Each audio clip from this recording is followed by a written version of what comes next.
اللہ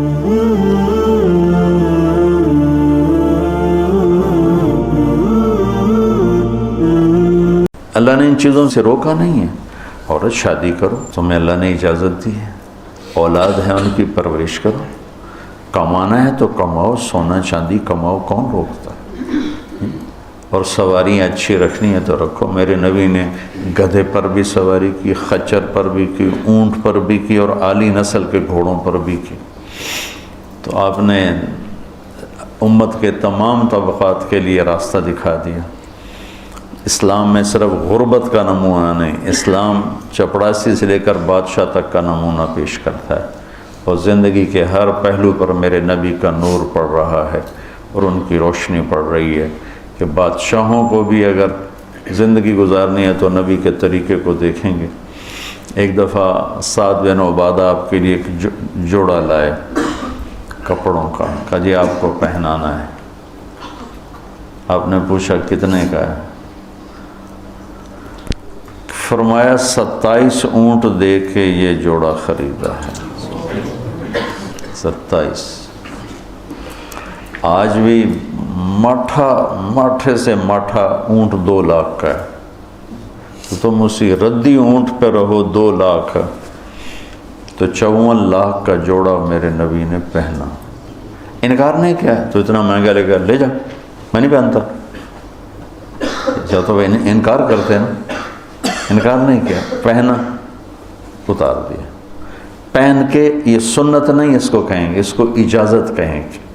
آپ نے اجازت دی کہ آپ کو پتہ ہے میری امت میں بادشاہ بھی آئیں گے، میری امت میں مالدار بھی آئیں گے، صنعت کار بھی آئیں گے، دولت مند بھی آئیں گے، میں نے سب کو نمونہ دینا ہے. تو آپ پابند لگے کپڑے ہی ساری زندگی پہنتے تو مالداروں کے لیے کہاں سے راستہ ملتا؟ پھر تو صرف غریبوں کے لیے آپ نمونہ تھے، مالداروں کے لیے تو نہیں تھے. آپ اگر ساری زندگی گدھے پر ہی سوار کرتے تو لینڈ کروزر والے کو نمونہ کہاں سے ملتا؟ پراڈو والے کو نمونہ کہاں سے ملتا؟ مرسڈیز والے کو نمونہ کہاں سے ملتا؟ تو میرے نبی نے اعلی نسل کے گھوڑے سجل، ثقب، سبحہ، ورد، یعصوب، یعقوب، یہ گھوڑوں کے نام ہیں جو خوبصورت. آپ کا ایک گھوڑا تھا ورد گلاب کے پھول کو کہتے ہیں کہ جیسے گلاب کا پھول سارے پھولوں میں نمایاں نظر آتا ہے، ایسے ہی وہ گھوڑا سارے گھوڑوں میں نمایاں نظر آتا تھا.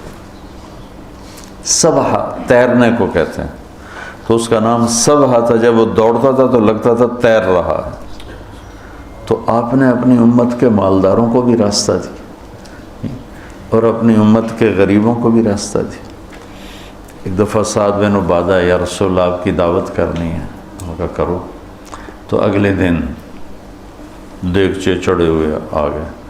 کیا کیا ہے؟ کہ یا رسول اللہ 100 اونٹ ذبح کیے ہیں اور صرف مغز پکا کے لایا ہوں. آپ کہتے اٹھا کے لے جا. اتنا اسراف کیا تو نے؟ تجھے شرم نہیں آتی؟ اتنا اسراف کیا ہے، اس سے مسجد بن جاتی. اتنا اسراف کیا ہے، اس سے غریب کی شادی ہو جاتی. اتنا اسراف کیا ہے، اس سے فلاں کا علاج ہو جاتا. تو آپ کہتے لے جا، میں نہیں کھاتا. تو کوئی نہیں کھائے گا، تو نے اتنا اسراف. یا رسول اللہ 100 اونٹ ذبح کر کے صرف مغز نکال کے پکایا ہے، آپ کو کھلانا تھا. میرے نبی کو تو 1 اونٹ کا مغز ہی کافی تھا، 100 کیوں ہے؟ اور آپ کہہ رہے ہیں ٹھیک ہے. لیکن مالداروں کو اجازت دے دی بڑی دعوت کرنے کی، بڑا ولیمہ کرنے کی، بڑی ضیافت کرنے کی. اور 100 اونٹ آپ نے جو ہوگا جلد لے جاؤ، غریبوں سے کہا لے جاؤ. 100 اونٹ تقسیم کر دیے اور صرف اس کا مغز نکال کے آ کے اللہ کے نبی کو کھلائے.